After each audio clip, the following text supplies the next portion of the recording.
Hello and welcome to a review of Rayman for the PS1.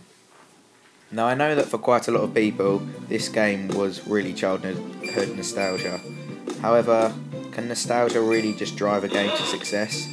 Well, back in the days this was a great game and really good for its time. However, now, with graphics and as well gameplay, it can't compete with games out nowadays. But we decided to review this game for nostalgia. Now, one problem with this game is the controls. Some people, especially nowadays, may find the controls quite hard to get used to, and when playing this game you have to use the control pad, and because most games nowadays use the joysticks, this is very hard to get used to. One really good point about this game is the environments. They're absolutely stunning. After the boss battle, which we're going to look at later, is the music stage. Now the music stage looks so good, especially for a game of this time. It's really colourful and really bright, and although the graphics aren't the best, it still looks amazing, and it just adds little features that make the game feel so much better, such as moving eyes on random objects. Now, like most old school games, Rayman at some points can be very unforgiving. Through gameplay, James, who's the one who plays the games, found out that although he's not the best at the game, he's not bad at the game, and he ended up having to give up because of game overs. Yeah, it's very unforgiving, like most old school games. But however, this brings a great element to it that you have to try really hard, otherwise there are consequences. Now this game has some very weird moments in it, such as when Rayman sticks his tongue out as a taunt. Now, although this may seem weird, looking back on it and playing it now makes the game so much more humorous.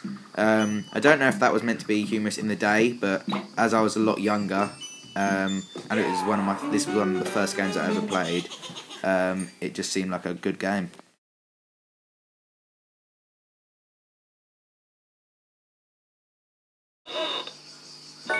Okay, and now we move on to the boss battle. To start off with, just sitting up on a platform, and just a swinging plum thing. Yep. Alright, now we fall down, try and collect these blue gems. And when we get down to the bottom we see this mosquito. I think it's a mosquito anyway. And obviously you can see there's nothing else on the screen, it's just him, so he's more than likely a boss, which he is. Now on the scale of bosses, this mosquito isn't very hard to beat, but he is the first boss. And surprisingly, Rayman seems to put on a nervous face quite a lot, even though he's not really troubling Rayman that much on the scale of things. I mean, James, who plays the game, has only really played it today. He played it when he was younger a bit, but he's only just started playing it again today, and he beat it in first try. Now, coming up in a second is probably one of the weirdest bits of this boss fight, which is that when you defeat this mosquito, which is just happening now, Rayman, because he's just completely weird, celebrates, feels sorry for the mosquito, says it's okay mosquito, and makes friends with him. This is the weirdest touch to a boss battle I've ever seen. And that's the end of the clip and the end of the review. Me and James rate this game 7 out of 10. Thanks for watching. Please like and subscribe and comment any reviews you would like us to do next. Thanks.